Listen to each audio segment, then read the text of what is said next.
Hello, welcome to the Meeple Mentor YouTube channel. I'm Jared, and I'm doing a review of a solo game called Snowfall Over Mountains.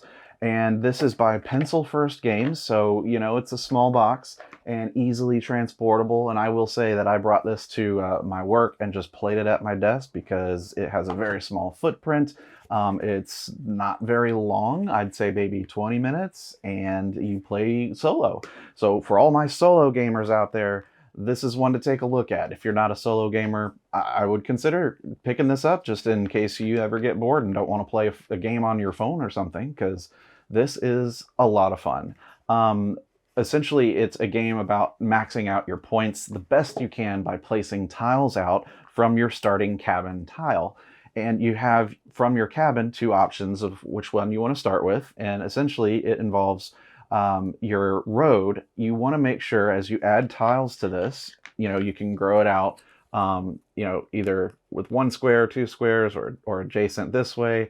But it just keeps sprawling out, right? Kind of like a domino effect. I don't know, dominoes. And each tile will have, as you draw them, various terrain or prints, like tracks. There's like bear tracks, there's rabbit tracks, there's trees, there's bushes, and then there's ponds. And so all of these are going to score you points dependent on their adjacency to certain things. And those will score differently every game you play.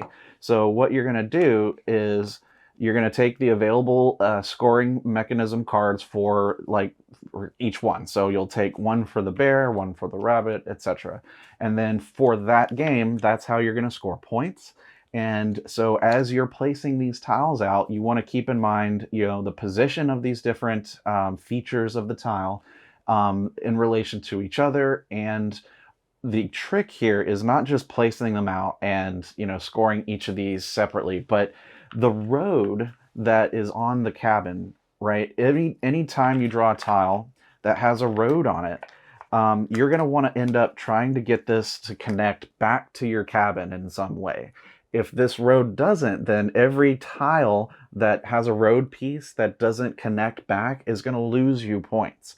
So it's about effectively, managing where you're going to put your roads, so that you don't have any straggling tiles out there that you can't place without leaving it, on the open and causing you to lose points at the end of the game. So that is a big consideration, and it makes it really interesting because sometimes you're looking at, okay, well, I really want to put this because it's got a tree here and it's going to score this that way, but I'm also going to take a hit because I don't know how I'm going to connect this road, or it might be impossible based on the placement to connect that road. But there's really no limitations on how you can place tiles. They don't have to connect to things, but you will score based on sometimes the length of a rabbit trail, your longest rabbit trail, longest bear track, or things like that. And then ponds, being adjacent to ponds or being adjacent to trees, all that kind of stuff matters for a lot of these scoring cards to know how well you're going to score. So it's, you keep challenging yourself as you play this game to do better every single time and improve based on the luck of the draw on these, and certainly the order that you draw these tiles out. You're going to have a small pool of tiles to choose from, so that's always a thing, which is helpful. But at the same time, it's a very challenging decision when you're trying to, figure out, okay, I don't know what's coming up next, but I know this one might be good here. I found it to be challenging, but fun, enjoyable. To help mitigate some of the randomness sometimes, right? You've got these, I would think they call them work cards, or I can't remember, tool cards. So based on the difficulty, you can start with a certain number of tool cards, and these are usable once in the game to use their effect. And should you not use the tool cards, you'll get points for not using it.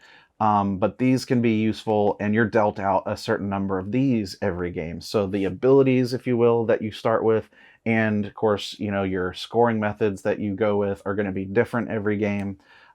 So you never really know how to plan ahead too much on this. You just kind of have to go with what comes out.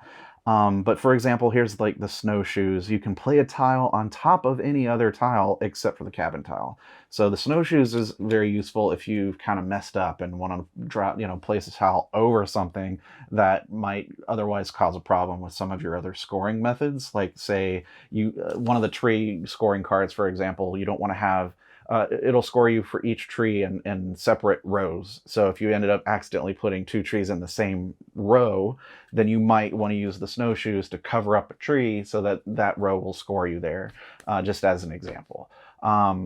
So I enjoyed this a lot.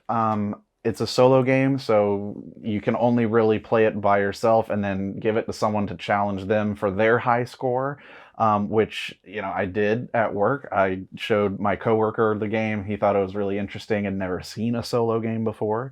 I taught him quickly how to play. It's not very complicated. And then, I said, let's see what your high score gets, and I'll show you mine, and like we'll compare. And, he really enjoyed it. I really enjoyed it.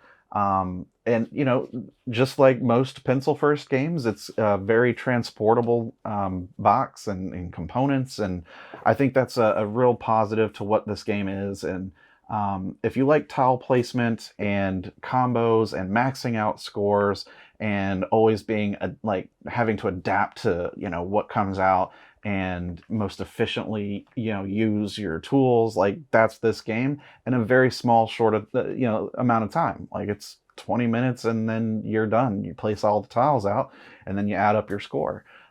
So in that sense, it's simple to play, simple to learn, but infinitely complex in how in depth you can really go on trying to plan out where you're going to, improve and get better at, making paths and things like that. So I really enjoyed it. I hope you guys have enjoyed my review. I recommend you pick up a copy of this because I thought it was a blast. And for a short and small box game to just take with you someplace to keep yourself occupied, it's a great thing to have and play through and just, kind of go for your next high score in this game.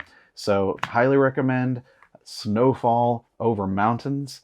Thanks for watching this review. I've been Jared. Stick around for other video content. And I wrote a book about board games, and it's a dictionary called Push Your Luck, the Board Game Dictionary. Check it out on Amazon. I'll put a link in the description, but you can get a Kindle version. You can get it on paperback, and it's over 800 terms of board game, terminology and jargon that, is in the industry nowadays. So you can learn a lot there. I guarantee you there's going to be something in there that you don't know yet that you're going to go, huh, that's a term that I learned. So if you do pick it up, let me know in the comments what your favorite new term to you was when you read the book. You can read it cover to cover or just use it as a reference because it is, kind of assembled as a dictionary with game examples on the terms as much as possible. So anyway, that's enough out of me. Thanks for watching this video. We'll see you in the next one. Bye-bye.